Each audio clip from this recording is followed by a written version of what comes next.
Hola, ¿qué tal? Bienvenidos y bienvenidas a otro podcast del Emporio Digital. Esto es La Minuta y búsquenos en todas las plataformas de los podcasts. Es un gusto estar con ustedes y con todas las personas que se conectan desde diferentes partes del mundo, y también queda colgado un video en las redes tradicionales. ¿Qué pasa en Venezuela? Ese es lo que nos ocupa esta noche, y pues le agradecemos a César Villalona, un economista salvadoreño, pero también venezolano, y que nos va a ayudar a entender qué está pasando, porque estamos un poco confundidos.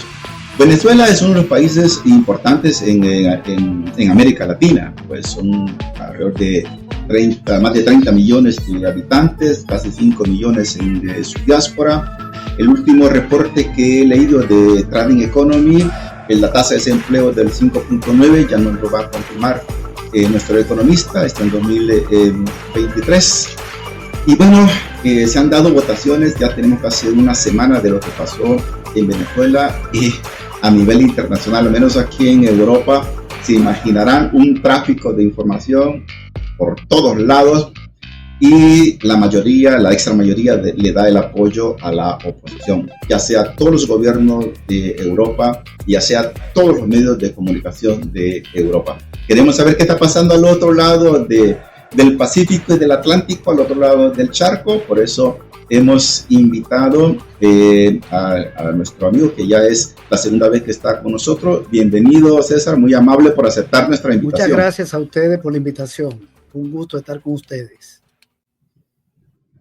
Muy amable. Pues para poner un poco en contexto, también tenemos un observador, nos compartieron los colegas de España, de La Minuta, nos compartieron un vídeo que lo pongamos como contexto de un observador. También César fue observador de esta votación en Venezuela, por lo tanto tiene información de primera mano, no solo porque fue observador, sino porque le da seguimiento permanentemente a lo que sucede en ese país. Veamos entonces un minuto y medio de lo que dice este observador español. Los testigos de mesa que demuestran que tienen el 73%. Pues muy bien, este es el vídeo que teníamos como introducción. César, usted nos va a ayudar y a ilustrar qué es lo que está pasando. Está pasando un caos en Venezuela, además de que El Salvador en la OEA fue uno de los países que votó pues a favor de la oposición. Era casi evidente. Hay una especie de guerra civil, hay una especie de golpe de Estado, ganan los BRICS. ¿Qué está pasando? Ahora, por favor, ayúdenos a ilustrar toda esta situación que, pues con información, desinformación o saturación de datos, pues mucha gente no tiene idea clara de qué está pasando. Bueno, muy bien. Una primera precisión sobre mi nacionalidad. Soy dominicano salvadoreño. Tengo esa doble nacionalidad. Viví un tiempo en Venezuela, viví unos 3 años y medio y conozco el proceso. Bueno, lo que sucede en Venezuela es lo que ha venido sucediendo desde ya hace más de 20 años. La oposición venezolana no tiene vocación democrática. La oposición venezolana, sobre todo el ala ultraderecha, porque hay otros sectores, específicamente, mejor dicho, el ala ultraderecha, no tiene interés de llegar al gobierno por la vía de las elecciones y siempre ha estado promoviendo disturbios y acciones violentas y esperando que los militares derroquen al gobierno, al presidente de turno. Ese ha sido su trabajo durante todo este periodo. En este momento está más debilitada que en el año 2018, cuando nombraron a un diputado presidente de la República. Tenía un contexto internacional mejor para la derecha y más adverso para el gobierno. La situación económica era peor en el 18 que hoy. La derecha estaba más fuerte. Venía de una victoria del 2015 en las elecciones legislativas. Controló la mayoría en el Congreso, obtuvo la mayoría, y en ese contexto se dedicó a la desestabilización y no logró el derrocamiento del gobierno. Hoy no tiene ninguna posibilidad. Creo que van a hacer protesta durante unas semanas o tal vez un mes, y ahí termina. ahí no va a pasar nada, ahí no va a haber golpe de Estado, los militares no van a tumbar ningún gobierno, el PSV es un partido fuerte, la economía se está reactivando y hay un contexto internacional distinto. En el año 2018 teníamos una crisis profunda de la economía que venía desde el 15, cuando se cayeron los precios del petróleo de $128 a 30. Solo en el año 2018-15 se perdieron $70.000 millones de exportación, país que exportaba por 100.000. Y eso generó una escasez de productos importados, de materia prima, de maquinaria, y hundió la economía. Era una situación muy compleja, con una inflación alta, una problemática. Y en América Latina teníamos a Bolsonaro en Brasil, a la derecha en Colombia, teníamos a la derecha en Argentina con Macri, hoy está Milei, teníamos a la derecha también en Ecuador. No había mayor aliados, digamos aliados poderosos del gobierno de Venezuela. Estaba Cuba, estaba Nicaragua, estaba Bolivia, el Frente Amplio de Uruguay, pero eso no tiene tanta fuerza. ¿Cuál es la situación de hoy? Bueno, la situación de hoy es que está Lula, que no es hostil a la revolución venezolana. El MAS, que habían dado un golpe en el año 2019, hoy volvió, está gobernando. En Centroamérica está Libre, que no estaba, Xiomara. Está López Obrador en México, que había ganado en el 18, pero ya Juan Guaidó estaba juramentado como presidente interino por la oposición, según ellos. Hoy hay una situación diferente y está Petro en Colombia, pero además Estados Unidos estaba un poquito mejor en el 18, hoy está en una situación más calamitosa, está metido en 7 guerras, está combatiendo en Libia, en Siria, en Somalia, en Níger, está combatiendo en Palestina, porque ellos están metidos en ese conflicto, son parte de la agresión de Israel a Palestina, están combatiendo en Ucrania, porque ellos son parte también de esa guerra, y todavía tienen acciones en Siria. Con una crisis complicada, Estados Unidos tiene un cuadro muy complejo, una crisis en el sistema político. Un candidato a la presidencia intentaron matarlo, y hoy amanecen con una problemática en la bolsa de valores, porque la economía tiende a una recesión. China está más fuerte que en el 18, y el BRI está más fuerte que en el 18. Porque el BRI eran Brasil, Rusia, la India, China y Sudáfrica, pero hoy también está Egipto, Irán, Arabia Saudita y Emiratos Árabes. Y también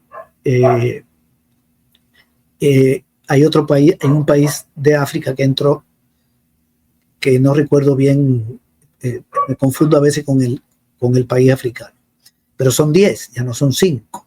Estamos hablando de potencia petrolera, como Arabia Saudita, como Irán, la misma Rusia. China está más poderosa que en el 18 y es aliada de Venezuela.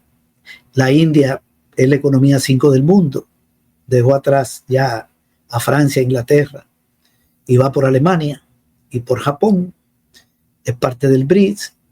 Rusia está ganando la guerra en Ucrania. Este año su economía va a crecer 3.2, la de Europa 0.7. China va a crecer más de 4.6 y la India más de 6.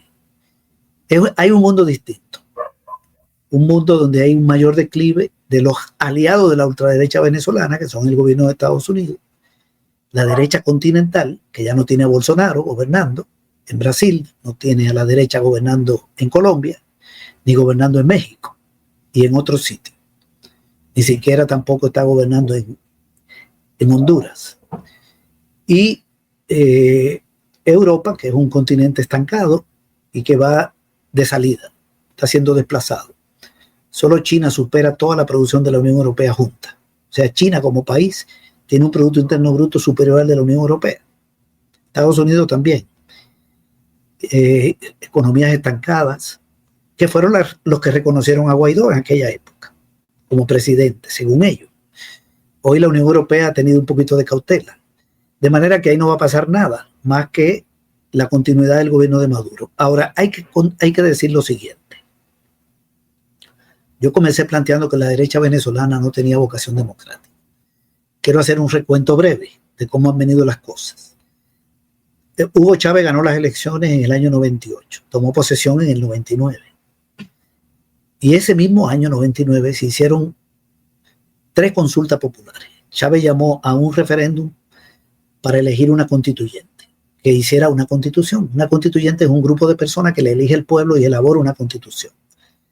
Y el pueblo votó a favor de esa constituyente. Una vez aprobado que se hiciera una constituyente, el 88% votó por la constituyente, se eligió a las personas, 100 personas que tenían que hacer una constitución en 3 meses. La hicieron, se sometió a una consulta y se aprobó la constitución con el 73% de los votos. Perfecto. Así pasó el 19, el año, 1999. Una gran participación del pueblo en la toma de decisiones. En El Salvador el pueblo no hace constitución, ni mucho menos, en la mayoría de los países, ni aprueba constitución. Hay una gran participación. Una constitución muy buena que prohíbe la privatización de la salud, del agua, de la educación, entre muchísimas otras cosas. Crearon el poder del pueblo. Bueno, y Chávez inició un programa de transformaciones. Se sometió a una segunda elección, renunció como presidente y se sometió a una segunda elección, ya en el marco de la nueva constitución, y ganó en el año 2000. Volvió a ganar con más votos, con el 60%, había ganado con el 50 y tanto. Ok, se enfrenta a la derecha. La derecha hasta ahí estaba ajustada al marco legal, pero llega el año 2002 y la derecha decide salirse del marco legal. Estaba ajustada porque se enfrentó a Chávez en el 2000, en el marco de la nueva constitución. Uno podía decir, bueno, entonces la derecha reconoció la constitución, porque se fue a unas elecciones contra Chávez en el marco de la constitución aprobada en el 99. Le presentó un candidato y perdió. Pero resulta que en el 2002 la derecha se olvida de la constitución que había reconocido y dio un golpe de Estado. Tumbaron a Chávez, lo secuestraron el día 11 y Chávez retornó el 13. Eso lo sabe todo el mundo. Y pusieron en esos 2 días los golpistas, un sector de los militares con los empresarios, a un empresario de presidente de la República, y disolvió el órgano judicial, el tribunal electoral, la fiscalía, la asamblea legislativa, el poder del pueblo y 40 y pico de leyes que había aprobado el gobierno de Chávez. Pero resulta que un levantamiento popular junto con militares tumbó a ese gobierno y trajo a Chávez. Y ninguno cayó preso, porque Carmona, que fue el empresario que pusieron de presidente, se fue para Colombia. Y después siguen todos los demás, incluyendo a Capriles. Y Chávez regresó. Luego intentaron tumbarlo con un paro empresarial a finales del 2002. Ese golpe significa que esta derecha no cree en la Constitución. Eso hay que dejarlo clarito. No hay forma de entenderlo de otra manera, porque eso fue un golpe de Estado, lo que hubo ahí. Que por cierto lo reconoció Paco Flores de aquí de El Salvador y el gobierno de Estados Unidos, que tenía George Bush. Bien, luego vienen otras elecciones en el 2005. Antes del 2005, en el 4, cuando ya Chávez estaba a mitad de su mandato, un poquito más de la mitad, le hicieron un referéndum revocatorio. La Constitución del 99 establece que toda persona electa, presidente, alcalde, gobernador, diputado, no importa, puede ser revocado de su cargo cuando lleve la mitad de su mandato. Solo basta con que el 20% de la población votante exija un referéndum revocatorio. Si es en un municipio, en el municipio, si es la presidencia a nivel nacional. Y se somete a votación y consiguieron un voto. La oposición se amparó en una figura legal de la Constitución del 99 y le hace el referendo a Chávez. Pero resulta que Chávez gana y gana con más votos que había obtenido en el año 2000. Subió la votación. O sea que la derecha volvió al marco legal. Aceptó el marco legal en el 2000, se apartó de él cuando dio el golpe en el 2002, volvió al marco legal en el 2004, pero pierde. Y en el 2005 se aparta del marco legal y no participa en las elecciones para la Asamblea Nacional. Y le dejó el Congreso a las fuerzas gubernamentales. Insulza, secretario general de la OEA, enemigo de la revolución venezolana, porque ahí hay una revolución, una transformación, acusó a la oposición de equivocarse. Ok, luego esa oposición se la pasó en los siguientes años entrando a elecciones, volvieron en el 2006 con Rosales, se enfrentaron a Chávez, se ajustaron al marco legal y le dieron un combate a Chávez en el 6, pero Chávez le ganó con el 63%. No cantaron fraude, pero perdieron por 3 millones. Luego en el 6, en el mismo 6, a finales del 6, Hugo Chávez intenta una reforma constitucional, un referéndum y lo pierde. Y Chávez acepta la derrota. El pueblo no quiso reformar la constitución. Y Chávez dijo, bueno, perdimos el referéndum. Y la oposición estaba contenta. Estaba en el marco legal.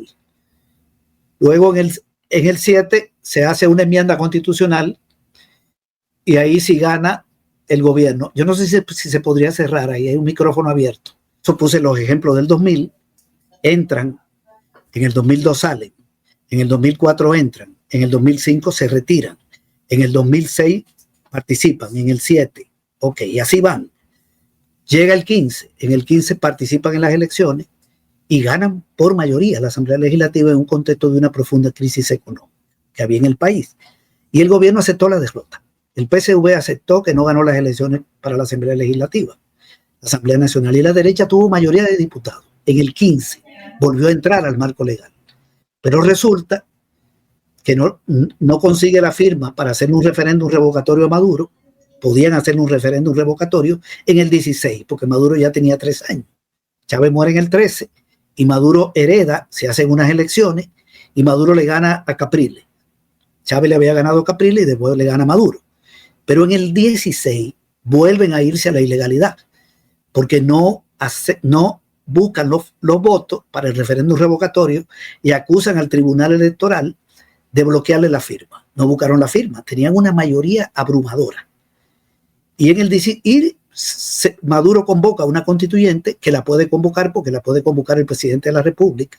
En el 17 la puede convocar el pueblo con 20% de los votos del padrón, la mayoría de diputados o de alcaldes y alcaldesas. La convocó el presidente en Consejo de Ministros. La oposición dijo que era ilegal, pero eso está en la Constitución.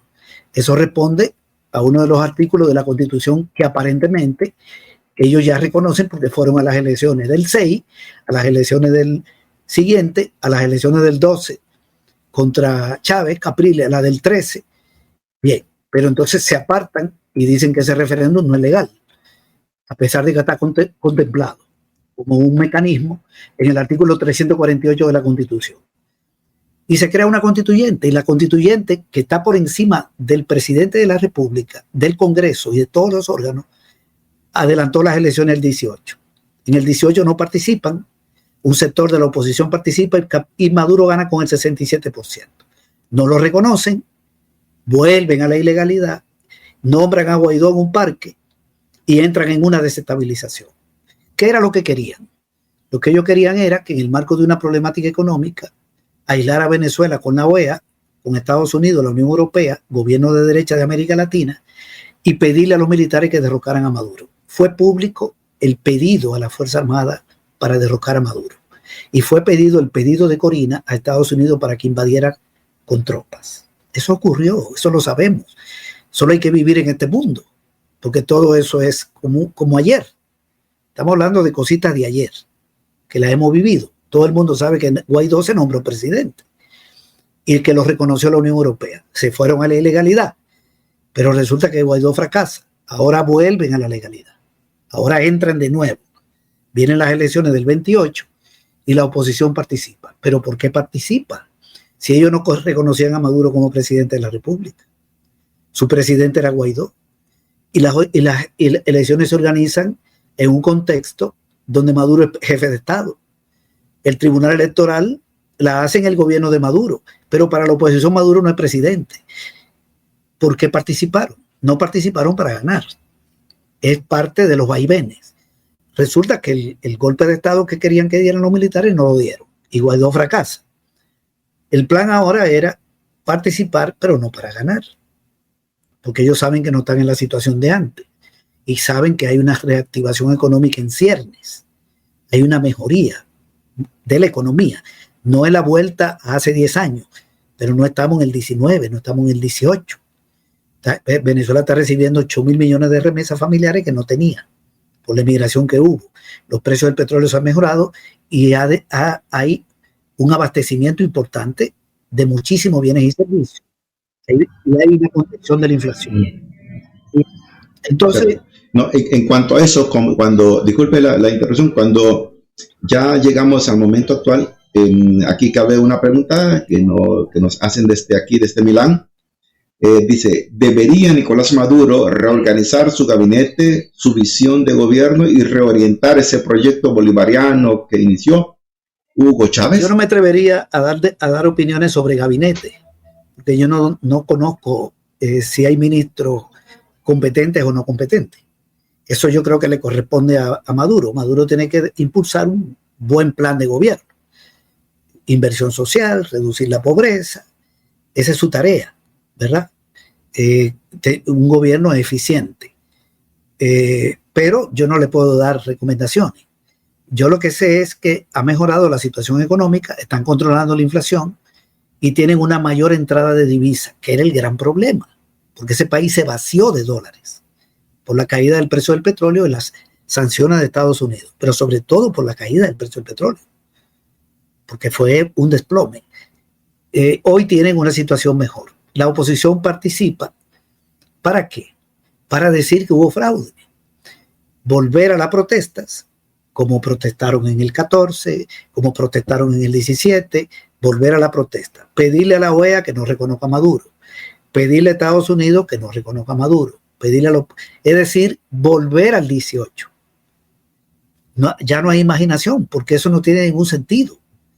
Usted no puede volver a reconocer a un presidente como este y pasearlo en el mundo aunque es un presidente. Ya ese ensayo fracasó.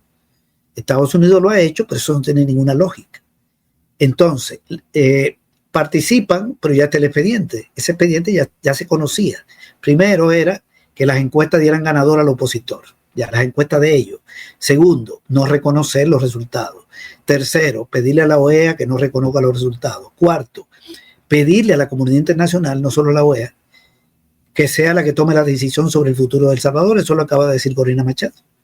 Ella dice, aquí adentro hemos hecho lo que podemos, le toca a la comunidad internacional. Es decir, que la solución de los problemas de Venezuela no pasan por los venezolanos y la venezolana, sino por la comunidad internacional, es la que debe decidir. Claro, ella es una funcionaria del Departamento de Estado de Estados Unidos, aunque es venezolana, pero ella responde a un proyecto extranjero. Lo otro es, el gobierno de Costa Rica le ofrece asilo a Corina Machado para que en el mundo se crea que a ella la están persiguiendo.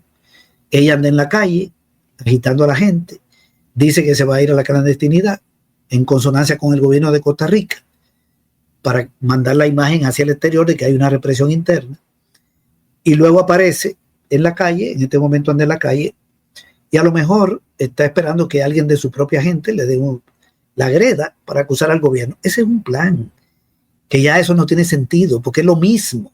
Tenemos 20 años en lo mismo.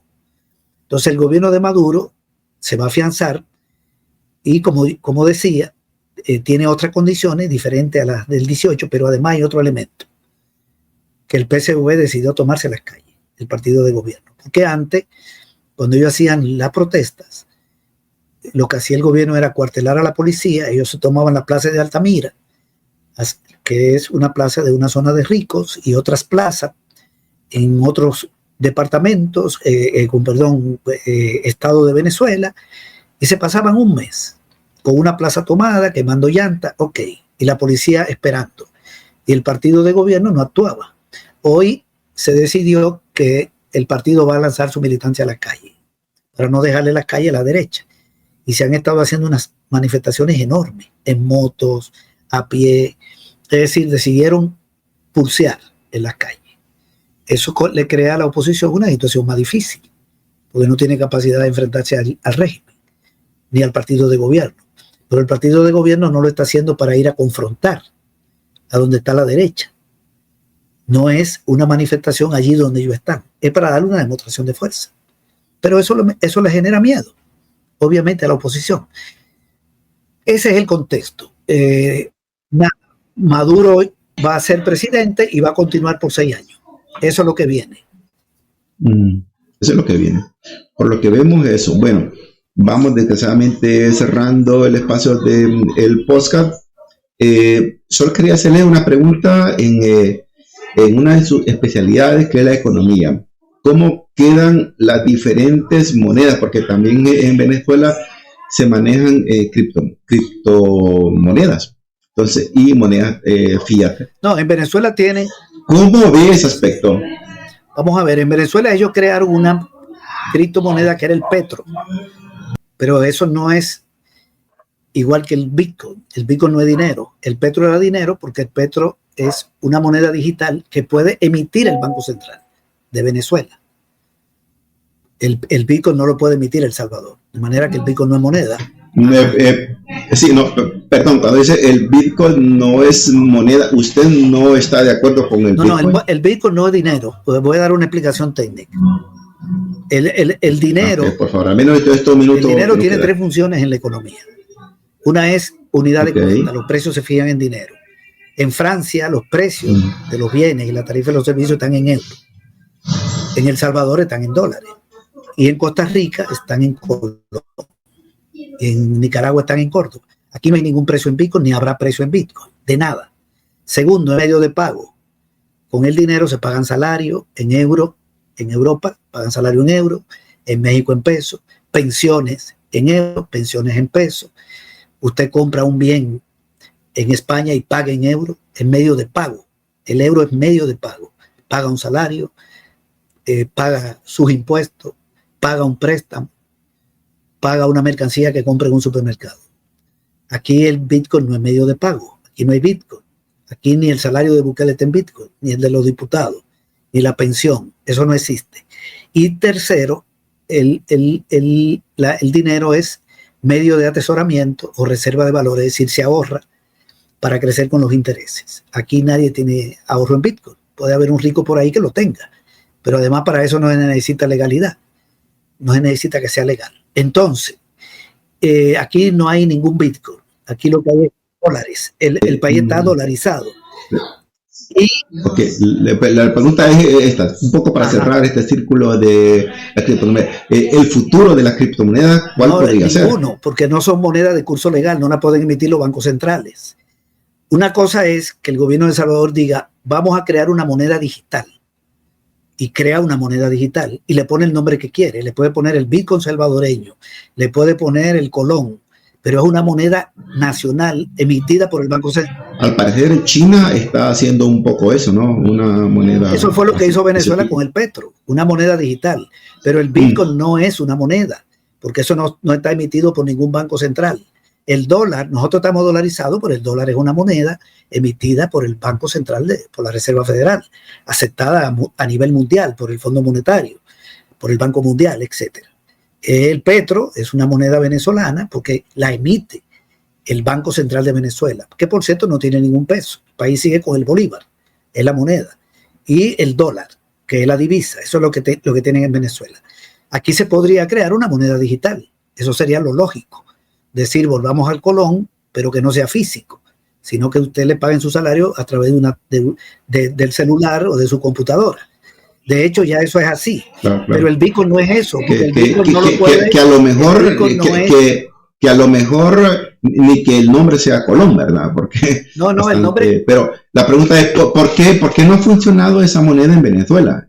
Puede ser una pregunta. Eso tenía que tener respaldo en petróleo, por eso era moneda venezolana. Usted la puede emitir el Banco Central, pero las reservas no eran muy altas. Entonces sigue funcionando el bolívar, esa es la moneda de Venezuela. Y hay muchos dólares. En El Salvador la moneda es el dólar y el Bitcoin nunca será moneda de curso legal, porque no es un activo digital. No se puede confundir activo digital con moneda. La moneda tiene tres funciones, el dinero tiene tres funciones. Y aquí no puede haber precio ni nada de eso en Bitcoin, porque eso no lo puede emitir el Banco Central. El Banco Central no puede emitir nada.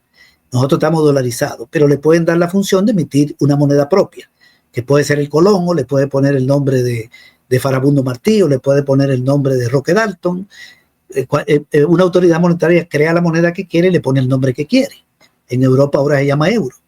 Antes se llamaba peseta en España. Eso no hay problema. Pero es emitida por una autoridad monetaria de Europa. Aquí el Banco Central de El Salvador no puede emitir moneda. Por lo tanto, el Bitcoin no es moneda. La gente confunde activo digital con moneda.